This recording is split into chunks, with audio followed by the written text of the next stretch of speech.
네, 안녕하세요. 3월 17일 금요일 짱목과 말씀 수다의 시간입니다. 예, 오늘 우리에게 주신 하나님의 말씀은 사무엘상 8장 1절부터 9절의 말씀인데요. 하나님 말씀을 보시겠습니다. 사무엘상 8장. 사무엘이 늙음에 그의 아들들을 이스라엘 사사로 삼으니 장자의 이름은 요엘이요 차자의 이름은 아비아라. 그들이 브엘세바에서 사사가 되니라. 그의 아들들이 자기 아버지의 행위를 따르지 아니하고 이익을 따라 뇌물을 받고 판결을 굽게 하니라. 이스라엘 모든 장로가 모여 라마에 있는 사무엘에게 나아가서 그에게 이르되 보소서, 당신은 늙고 당신의 아들들은 당신의 행위를 따르지 아니하니 모든 나라와 같이 우리에게 왕을 세워 우리를 다스리게 하소서 한지라.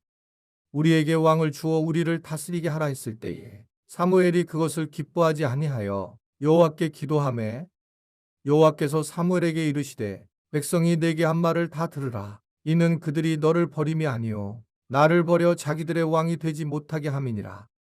내가 그들을 애굽에서 인도하여 낸 날부터 오늘까지 그들이 모든 행사로 나를 버리고 다른 신들을 섬김같이 내게도 그리하는도다. 그러므로 그들의 말을 듣되 너는 그들에게 엄히 경고하고 그들을 다스릴 왕의 제도를 가르치라.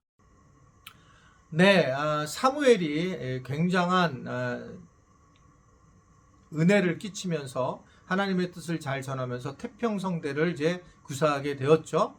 그러나 그 사무엘의 시대가 어느 날 끝나게 되는 겁니다. 그래서 오늘 1절에 보면 사무엘이 늙음에 그의 아들들을 이스라엘 사사로 삼았다라고 이렇게 말씀을 하고 있어요. 인생이 결국은 이렇게 흘러가게 될 수밖에 없다라고 보여지는 겁니다. 왜 우리가 하나님이 이 땅의 주인이라고 얘기하냐면 아무리 훌륭한 사람도 이렇게 늙어서 죽게 되는 그런 과정을 겪게 되기 때문에 그렇습니다. 우리는 왜 다음 세대 이런 말을 표현을 하냐면 우리가 죽어도 우리의 자녀들이 하나님을 계속 섬기는 것이 내가 하나님을 섬기는 것과 마찬가지이기 때문에 그래요. 사무엘이 늙어 죽잖아요. 그래서 결국 계속 이어져서 어떻게 하나님께서 우리 자녀를 통해서 일을 하실지 이런 부분을 우리가 관심 있게 갖고 살아가는 것이 매우 중요하다는 것을 오늘 본문을 통해서 다시 한번 깨닫게 되는 겁니다. 저도 마찬가지입니다. 제가 우리 교회 계속 담임 목사를 할 수는 없을 거예요. 그럼 어느 정도 지나면 은퇴를 하게 되면 그 다음 후임 목사님이 오시게 되고 그 후임 목사님은 어떤 분을 모시느냐가 우리 교회 굉장히 중요한 일이 될 거라는 거죠. 앞으로요. 많이 남았습니다. 제가요. 근데 그런 거라는 거죠. 왜냐하면 저만을 생각하는 게 아니고 저 때 여기서 끝나는 게 아니라 제 다음이 계속 이 땅에서 이 하늘꿈 연동교회가 하늘꿈을 꾸는 교회로서 자리잡임을 하는 것은 매우 중요한 일이다라는 생각을 개인적으로 하게 됩니다. 이것은 어떻게 보면 오늘 이 성경이 우리에게 주고 있는 거예요. 그래서 각자들 개인들도 마찬가지입니다. 내 자녀들이 예수님을 잘 못 믿고 안 믿는다라면 정말 기도 많이 하고 또한 어떨 때에는 그 자녀들한테 내가 젊었을 때 신앙생활을 올바르게 하지 못하고 너희들을 실망시킨 것에 대해서 용서를 구하면서 그러나 정말 예수 그리스도를 믿어야 된다는 것을 확실히 알려줄 필요성이 있습니다. 왜냐하면 어떻든 간에 우리 부모가 잘못해서 자녀들이 신앙생활을 못하는 경우가 굉장히 많이 있기 때문에 물론 우리도 할 얘기 많이 있지만 그래서 우리가 그렇게 해야지만 자녀들을 하나님 앞에 인도할 수 있는 부분이 있기 때문에 이것이 굉장히 저는 중요하다라고 생각을 하게 돼요. 여하튼 이 사무엘의 아들들은 또 죄를 범하게 되었고 이로 인해서 결국 이 사사들에게 지쳤던 이 장로들이 결국 사무엘을 찾아옵니다. 그러면서 모든 장로들이 와서 사무엘에게 왕을 세워달라고 얘기를 하고 있어요. 여기서 이제 모든 장로라고 얘기하는 게 4절에 나오는데 라마야에 있는 그 사무엘이 가서 얘기하는 겁니다. 그래서 이게 우리는 교회라는 것이 꼭 대다수의 이야기가 바른 이야기는 아니다라는 걸 생각해야 돼요. 이들은 이방인의 사람들의 모습을 볼 때에 왕을 세운 모습이 너무 아름다웠다는 겁니다. 근데 왕은 통치권을 사람이 갖게 되면서 사람이 사람을 위해 쓰게 되는 그런 일들을 하게 됩니다. 하나님이 위해 쓰는 거는 이해가 되지만 사람이 사람 위해 쓴다는 얘기는 굉장히 위험한 얘기라고 하는 것들을 우리가 생각할 수가 있어요. 그런데 그런 일을 행했다라고 하는 것들을 아주 분명하게 이야기를 하고 있는 겁니다. 그걸 요구하고 있는 거예요. 세상의 법칙에 대한 요구를 하는데 모든 장로들이 와서 이 일을 사무엘에게 이야기하는 겁니다.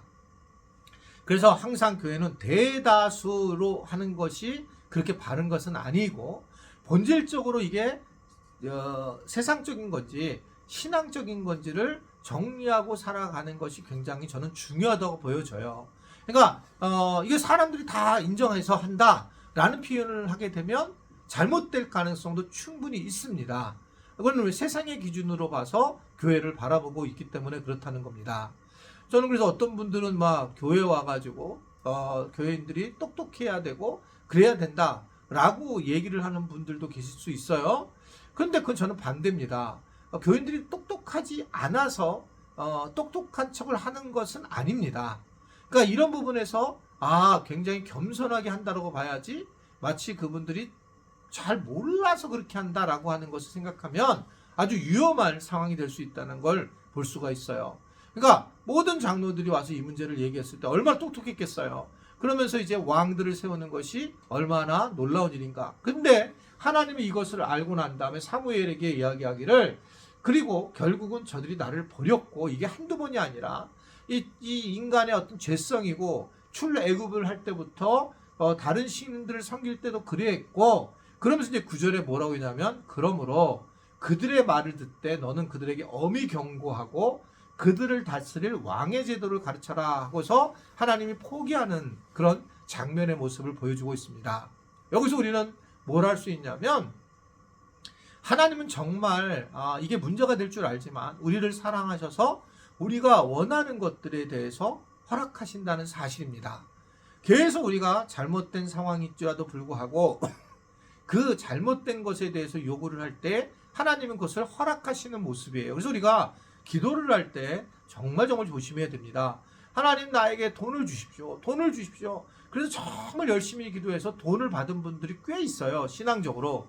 왜냐하면 그 사람은 하나님이 돈을 줄 때야 하나님을 느낄 수 있었기 때문에. 그리고 좀 믿음의 성장해야 되는데 거기서 끝마치고 또 그 다음에 돈을 달라고 그러고 그 다음에 또 자기를 행복하게 해달라고 그러면서 하나님은 하나님 나의 첫사랑을 회복해달라고 하는 그런 아주 미묘한 기도를 하는 분들도 계십니다. 물론 그냥 첫사랑 정말 하나님을 사모하는 마음이라고 하지만 대체적으로는 그랬을 때에 자기중심적인 그러한 기도를 한 사람들이 그리고 신앙생활을 그렇게 한 사람이에요. 하나님은 그대로 있어요. 그죠? 하나님은 그대로 있어요.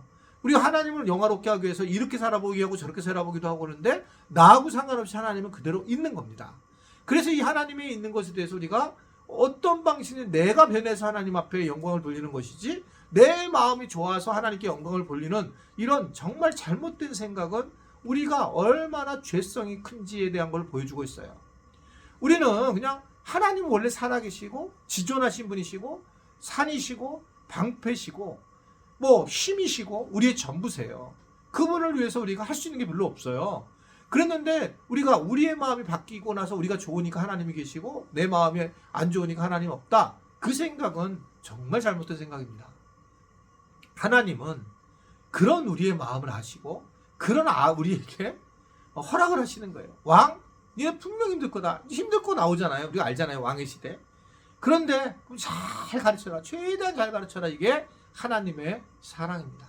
하나님 우리를 얼마나 사랑하시는지 우리가 이런 상황에서도 하나님은 우리의 그런 간구함을 들어주시는 것을 볼 수가 있습니다. 결국은 어쩔 수 없이 들어주시는 거예요. 하나님이 우리를 너무 사랑하시기 때문에. 그래서 우리는 항상 그 하나님의 사랑이 너무 크다는 걸 깨달아야지 또 이것을 이용해서 그럼 나도 기도해야 되겠다 이게 아니라 하나님은 그렇게 얼마든지 우리를 사랑하시는 분이시고 우리를 인도하시는 분이시다 라는 것을 인지하는 것이 중요하다. 오늘 하루도 다시 한번 하나님이 나를 지금 이렇게 내가 이런 신앙을 가져도 지금까지 믿음 생활하는 것은 하나님이 나를 너무 사랑하시는구나. 하나님은 나의 이러한 부족한 기도를 들어주셨구나 라는 생각을 하시고 오늘 하루도 승리해 나가는 그런 하루가 되기를 간절히 바랍니다. 기도하겠습니다. 하나님 아버지, 부족한 저희들에게 또 은혜를 베풀어 주시고 또한 깨닫게 하시고 때로는 잘못된 기도를 들어주심으로 오히려 우리를 다시 하나님의 사랑으로 덧입게 하시고 또한 고난을 통해서 또 하나님의 뜻에 따라 어떻게 살아야 될지도 깨닫게 하시게 하신 것 감사합니다. 하나님의 사랑을 우리가 깊이 알고 그 사랑을 늘 감동하며 살아갈 수 있는 우리 모두가 되게 하시고 내 마음에 집중하는 것이 아니라 하나님 마음에 집중할 수 있는 그런 우리 모든 지체들이 되도록 도와 주옵소서. 예수님의 이름으로 기도드리옵나이다. 아멘.